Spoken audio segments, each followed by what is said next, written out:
Vande Mataram defence institute में मैं आप सभी का हार्दिक स्वागत करता हूं। मैं मनोज कुंतल आपके लिए यहां पे डिफेंस में एयरफोर्स, नेवी और एनडीए की फिजिक्स और मैथ पढ़ाऊंगा। सबसे पहले हम बात करते हैं कि डिफेंस में एयरफोर्स, नेवी और एनडीए में एग्जाम पैटर्न क्या रहता है अपना। सबसे पहले बात करेंगे हम एनडीए की बात करते हैं। एनडीए में रिटन एग्जाम की यहाँ पर तैयारी कराई जाएगी और रिटन एग्जाम के बारे में ही मैं आपको बताऊंगा। रिटन एग्जाम में एनडीए में 2 एग्जाम होते हैं। फर्स्ट ऑफ ऑल सबसे पहले होता है इसमें मैथ्स का एग्जाम। मैथ्स का एग्जाम होता है, उसमें हमारे लिए आते हैं 120 क्वेश्चन और ये आते हैं 300, मतलब कि 300 नंबर के आते हैं और टाइम होता है 2.5 घंटे का। और सेकंड होता है सेम डे एग्जाम होता है जनरल अवेयरनेस का, उसके क्वेश्चन होते हैं 150 और इसमें से 50 क्वेश्चन आते हैं इंग्लिश के। 50 आते हैं आपके लिए इंग्लिश के और इसके बाद जो 100 क्वेश्चन बचते हैं वो आते हैं आपके जीके के। इसी में 7 से 8 क्वेश्चन फिजिक्स के, 7 से 8 क्वेश्चन केमिस्ट्री के और 7 से 8 क्वेश्चन बायो के आते हैं और बचे कुछ आते हैं तुम्हारे जीके के। इसके बाद ये जो एग्जाम होता है ये होता है 600 नंबर का। इस तरीके से ये जो टोटल होता है 900 नंबर का, मतलब कि दोनों जो एग्जाम होते हैं 900 नंबर के होते हैं। इसमें सबसे पहली बात है कि इसमें अलग अलग पेपर्स में पास होना पड़ता है। मैथ में अलग पास होना पड़ेगा, जीके में अलग पास होना पड़ेगा। और मैथ में जो पास होने के लिए वेटेज रखा गया है वो होता है 100 से 120 नंबर, 100 से 120 नंबर के बीच में। उसके बाद अगर इतने नंबर आपके 100 नंबर अगर मैथ में नहीं आ पाते हैं तो आपकी जो है सेकंड कॉपी चेक नहीं हो पाती है। अगर इसमें तुम्हारे नंबर आ जाते हैं तो ये सेकंड कॉपी चेक हो जाती है, सेकंड ओएमआर है। इसके बाद तुम्हारा होता है एसएसबी। जैसे ही तुम इंटरव्यू क्वालिफाई कर, इसके जो एग्जाम है उसको क्वालिफाई कर लोगे, उसके बाद होता है एसएसबी और उसके बारे में तब बात करेंगे जब एक बार एग्जाम आपका क्लियर हो जाएगा, तब उसके बारे में आगे बात करेंगे। यहाँ पे जितना अच्छा स्कोर आप एग्जाम में कर सकते हो, 900 में से जितने अच्छे नंबर ला सकते हो। जैसे आज तक की कट ऑफ देखी गई है समथिंग 350 से ऊपर कभी नहीं गई, 350 से नीचे ही रहती है। कभी जब भी 368 लास्ट ईयर गई थी, 297 के समथिंग गई थी, उससे पहले 314 गई थी। मतलब कि यहाँ पे कट ऑफ का बहुत है, मायना होता है। यहाँ पे बस आपको देखना है जितना तुम इसमें वेटेज ले आओगे, एग्जाम में जितने अच्छे नंबर ले आओगे, एसएसबी में आपको उतनी ही कम मेहनत करनी पड़ेगी, क्योंकि 900 नंबर का एसएसबी होता है, 900 का रिटन होता है। इस तरीके से ये होती है एनडीए की कहानी पूरी। यहाँ पे जो मैथ्स के टॉपिक हैं वो सेम आपके एयरफोर्स और नेवी में होते हैं, बस एक टॉपिक है जो इनमें बढ़ जाता है। यहाँ पे नंबर ऑफ क्वेश्चंस बढ़ जाते हैं टॉपिक से। यहाँ पे आते हैं 120 और अभी हम एयरफोर्स और नेवी की बात करेंगे, वहां पे कितने कितने क्वेश्चन आते हैं उन सभी की बात करेंगे। आगे देखते हैं एयरफोर्स के और नेवी के पैटर्न के बारे में। अभी देखते हैं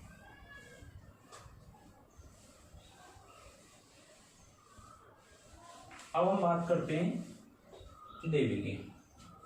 नेवी यहाँ पे होता है 10+2 एंट्री होती है। 10+2 एंट्री में 2 एग्जाम होते हैं हमारे लिए, जो होते हैं पीसीएम साइड साइंस वालों के लिए। AA होता है और एक SSR ब्रांच होती है। जो AA होती है वो होती है टेक्निकल ब्रांच और ये होती है SSR। इनका एग्जाम अब एक ही होने लगा है और ऑनलाइन एग्जाम होता है। सिलेबस भी सेम है बट कट ऑफ अलग अलग निकाली जाती है। जो SSR की कट ऑफ होती है वो होती है स्टेट वाइज और AA की जो कट ऑफ होती है वो होती है तुम्हारी ऑल इंडिया लेवल पे। यहाँ पे मोस्टली जो कट ऑफ देखी गई है लास्ट ईयर में जो अभी गई है वो गई है 50 और उससे पहले गई थी 54 और फाइनल मेरिट गई थी इसकी 54 से बढ़ के गई थी 64। ऐसे ही इसमें AA में 2 मेरिट निकलती हैं, एक होती है एग्जाम क्लियर के लिए जो PFT देते हैं फिजिकल, और एक होती है फाइनल मेरिट, ये होती है स्टेट लेवल पे और AA होती है ऑल इंडिया लेवल पे। अब इसका सिलेबस की बात करते हैं। सबसे पहले एग्जाम पैटर्न की बात करते हैं। यहाँ पे सबसे पहले आती है इंग्लिश। इंग्लिश के जो क्वेश्चंस होते हैं वो होते हैं 25 और इसके बाद आती है तुम्हारी साइंस। साइंस के जो क्वेश्चन होते हैं वो भी होते हैं 25। इसके बाद यहां पे आती है तुम्हारी मैथ्स। मैथ्स के जो होते हैं वो भी 25 होते हैं और एक आती है जीके 25। यहाँ पे इंग्लिश में 25 आएंगे, जो साइंस है इसमें जो 20 क्वेश्चन आते हैं, 20 क्वेश्चन जो आएंगे वो आएंगे फिजिक्स से रिलेटेड, मतलब कि टोटल फिजिक्स आएगी। लेकिन जो 5 क्वेश्चन आते हैं वो आते हैं कंप्यूटर वगैरह से आ जाते हैं, एक बायो से डाल देता है, केमिस्ट्री से डाल देता है, मतलब कि 5 जो आते हैं वो अदर साइंस से आते हैं, जनरल साइंस से। मैथ्स के टोटली जो तुम्हारा सिलेबस है वो टोटली 25 क्वेश्चन वहीं से आएंगे। और जीके में तुम्हारे 8 से 10 क्वेश्चन आ जाते हैं रीजनिंग के, रीजनिंग के क्वेश्चन आ जाते हैं 8 से 10। और बची खुची आती है आपकी जीके। इसमें जीके में तुम्हारी हिस्ट्री, ज्योग्राफी, इकोनॉमिक्स वगैरह आते हैं और करंट भी आते हैं। यहाँ पे सबसे बड़ी बात है कि अलग अलग सेक्शन में, मतलब कि section A, section B, section C और सेक्शन डी, अलग अलग सेक्शन में पास होना पड़ता है और ओवरऑल भी पास होना पड़ता है। पहले क्या होता था, पहले जो अभी लास्ट ईयर है तब 2 नंबर पास रखा गया था। अब हम ये सोच रहे हैं कि 2 नंबर भी नहीं ला सकते। 2 नंबर लाने की बात बड़ी बात नहीं है, लेकिन एग्जाम का पैटर्न जो होता है यहाँ पे होती है नेगेटिव मार्किंग। एग्जाम पैटर्न इस हिसाब से बनाया जाता है कि 2 नंबर लाना भी कठिन पड़ जाता है। पहले होता था इसमें 10 नंबर लाने पड़ते थे, लेकिन लास्ट ईयर 2 थे और जो अभी एग्जाम हुआ है उसमें 4 नंबर तो पासिंग मार्क थी कि हर सेक्शन में 4 नंबर पासिंग मार्क थी। और ओवरऑल जो कट ऑफ हुई है अब की बार जो गई है 49 पॉइंट कुछ गई है, 49 पॉइंट गई है। अब यहाँ पे ओवरऑल 4 के हिसाब से 16 नंबर हो रहे हैं, लेकिन हमें लाने कितने, 49.5 से ऊपर की कहानी ये लाने हैं नंबर। अब यहाँ पे ऐसा तो नहीं, टाइम मिलता है हमें, टोटल नंबर ऑफ क्वेश्चन हो जाते हैं 100 और टाइम मिलता है हमें 60 मिनट, मतलब कि 1 घंटे का। और 1 घंटे में हमें कवर करने पड़ते हैं करीबन 70 क्वेश्चन सही होने चाहिए, तब जाके हमारी उम्मीद होती है कि हम डबल ए में क्वालिफाई कर पाए।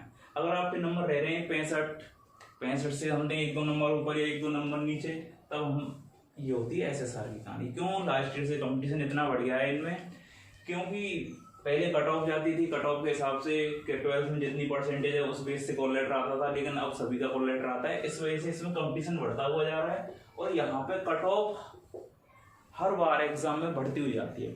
हमें बस वे ऑफ पैटर्न चेक करना है कि हमें क्या है क्या नहीं है, इसमें क्या पढ़ना है, वो चीज देखनी है। तैयारी हर कोई करता है, बस रणनीति अच्छी हो तो सक्सेस हो सकते हैं, अगर रणनीति अच्छी नहीं है हमारी तो सक्सेस होना बहुत बड़ी बात पड़ जाती है। अब यहाँ पे मैं एक बस 2 ही सब्जेक्ट पढ़ाऊंगा आपके लिए, मैथ्स और फिजिक्स। मैथ्स और फिजिक्स के मैं आपके लिए सिलेबस कराऊंगा पहले कि ये सिलेबस है, उसके बाद हम कंटिन्यू करेंगे कि एक टॉपिक को 1 बाय 1 टॉपिक पढ़ते हुए जाएंगे, क्वेश्चंस भी कराएंगे उनके, और आपके लिए एक बुक बता दूंगा, उस बुक को भी करना है। इसके बाद हम बात करते हैं एयरफोर्स की। एयरफोर्स में होती हैं 2 ग्रुप, एक तो होता है एक्स ग्रुप और एक होता है वाई ग्रुप। और एक्स ग्रुप जो होता है वो होता है टेक्निकल, और टेक्निकल ग्रुप में क्वेश्चंस आते हैं 70। सबसे पहले बात करते हैं एक्स ग्रुप की। जो एक्स ग्रुप होता है वो ओनली ऑन होता है मैथ्स वाले स्टूडेंट के लिए, और जो वाई ग्रुप होता है वो होता है बायो और आर्ट वाले के लिए। एक्स ग्रुप में जो क्वेश्चन आते हैं, इंग्लिश जो आती है वो आती है सर आपकी 20 नंबर, मतलब 20 क्वेश्चन आते हैं। उसके बाद आती है फिजिक्स, फिजिक्स आती है वो आती है 25 क्वेश्चंस, और मैथ्स जो आते हैं वो भी आते हैं 25 क्वेश्चन, मतलब कि इस हिसाब से आपको टोटल ऑफ क्वेश्चन हो जाते हैं 70, और 70 नंबर का ही एग्जाम होता है।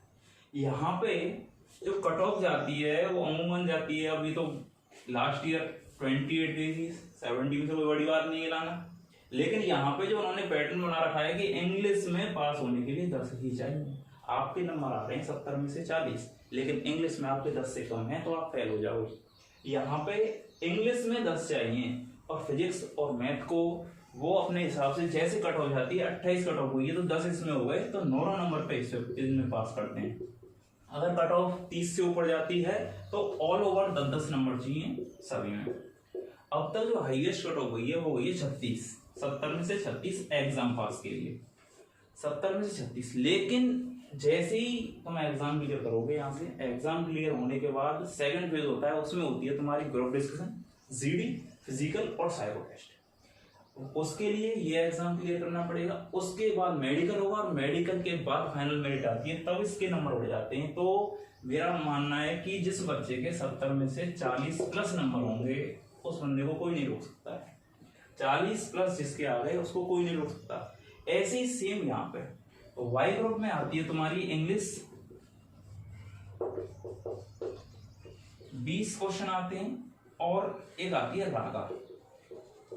रागा के 30 क्वेश्चन आते हैं, मतलब टोटल ऑफ 50। और 50 में से कम जब पास होना है, एग्जाम क्लियर करना है, तो 50 में से आपको कम से कम 42 प्लस नंबर चाहिए, क्योंकि यहाँ पे कंपटीशन ज्यादा होता है। इस जगह पे एसएससी बैंक वाले भी बच्चे बैठते हैं जिनकी ओवर एज नहीं होता है, वो हर बंदा बैठता है, और 12th पास वाले भी बैठते हैं। इस वजह से यहाँ पे जो कंपटीशन है वो बढ़ जाता है।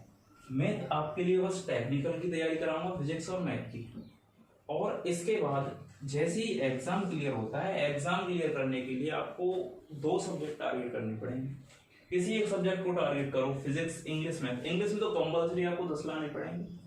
इसके बाद फिजिक्स है, फिजिक्स में 10, ये तो 10-10 आपको लाने ही लाने हैं, लेकिन एक सब्जेक्ट टारगेट करनी पड़ेगी। यहाँ पे इनके लिए टाइम होता है, टाइम आपके लिए यहाँ पे मिलेगा 60 मिनट मिलती है, 100 पे टाइम होता है 60 मिनट। ये टाइम अलग अलग होता है कि सबसे पहले आती है फिजिक्स और मैथ। फिजिक्स और मैथ के लिए आपको मिल जाती है 40 मिनट। उसके बाद थोड़ा गैप लगता है, रेस्ट होता है 2 मिनट 4 मिनट का। उसके बाद इंग्लिश आती है और उसके लिए मिलती है 20 मिनट। अब 40 मिनट में क्वेश्चन है हमारे पास 50। अब ये क्वेश्चन हमें कैसे करने, और कम से कम 40 मिनट में हमें 50 में से 35 से ऊपर नंबर लाने हैं, तब तक हमारे यहाँ पे अच्छे नंबर नहीं आएंगे। तो इंग्लिश में कितने भी लिया हो, कहानी नहीं बनेगी हमारी कंप्लीट। यहाँ पे हमें चाहिए 10 से ऊपर नंबर। आप 12 लिया कोई दिक्कत नहीं है, लेकिन यहाँ पे अच्छे नंबर चाहिए। और इसके बाद मैं आपसे बस इतना ही कहना चाहता हूँ कि आज तो मैंने आपको एग्जाम पैटर्न के बारे में बताया है। अगले दिन अगली जो वीडियो होगी उसमें हम सिलेबस की बात करेंगे, और सिलेबस के बाद हम point two point note, topic by topic आपके लिए टॉपिक कराएंगे। मैथ के जितने भी टॉपिक हैं वो अलग आएंगे, और जैसे प्रोबेबली ये है कि मॉर्निंग में तो मैथ्स की वीडियो डलेंगी और इवनिंग में आपकी फिजिक्स की वीडियो डलेंगी। एक बस मेरा ये कहना है कि आप घर पर रहें, सुरक्षित रहें, और अपने नोट्स बनाएं जो यहाँ पे कराया जाए। पहले पेज से पहले अपने एग्जाम पैटर्न को डालें, उसके बाद सिलेबस को, और उसके बाद अपने नोट्स बनाएं। बस लाइक और सब्सक्राइब कर देना चैनल को। धन्यवाद।